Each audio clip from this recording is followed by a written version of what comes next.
This is the Manchester Valet chair. Our box contents and our instructions. So let's get started. I've unwrapped all the pieces and laid them out in approximation of where they're going to be assembled to. And some of them are numbered. The ones that aren't numbered you can easily identify from the shape. There's the image of step 1. As you can see, it's actually several steps. Here's all the parts needed for this one step. And I've laid them all out. 6 machine screws, 6 dowels, 6 insert nuts, 2 machine screws, 4 wood screws, and 4 angle brackets. The back has 2 rungs. On both sides of each rung, you put the dowel in on the top. There's 2 holes.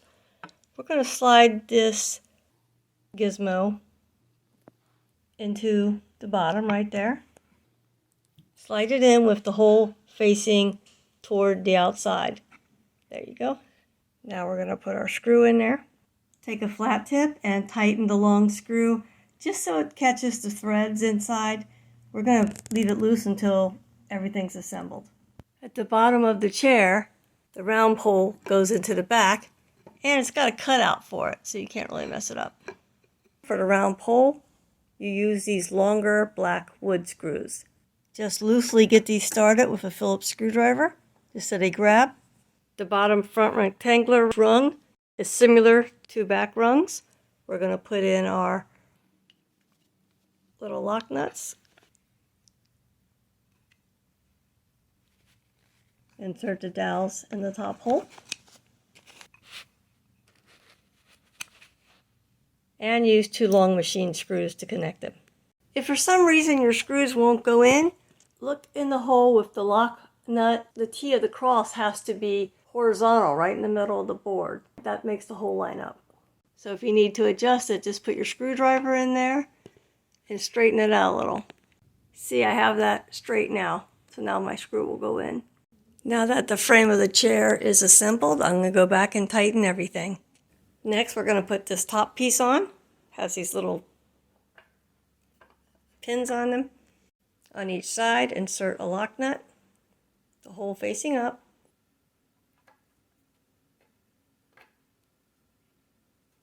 Drop the long machine screw in each.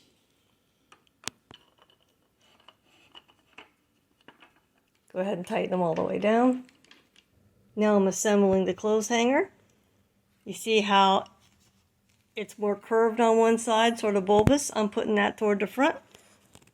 I'm pushing the long end into the holes. So seat the gold poles into the holes, and then we have to push this down until that hole in the gold bar meets that pre-drilled hole. That's a little bit of a pain. I basically banged it on the carpet. Now I'm just going to screw in our wood screw. Now we have to do the same thing to connect this to the back of the chair. Line up the poles. I'm just putting it on the edge of the bed upside down, pushing both ends in until it's even. So that's seated pretty good. We screw my screw in. So the seat goes on with the notches toward the back. See? The pre-drilled holes in the seat did not line up for the chair, even if I slid the brackets around the other way. So we just made our own.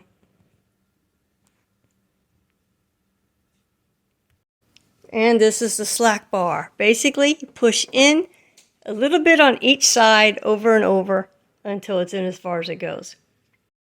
Now we're going to go all around the chair and plug these little holes with these little wood stoppers. They just push down. They have sort of rubbery grips. And there's several of them. So slide your drawer in on each side, put this rubber stopper in the hole. And it doesn't screw in or anything, you just gotta wiggle it back and forth and jam it in there. Just keeps the drawer from coming all the way out. Last but not least is the drawer knob.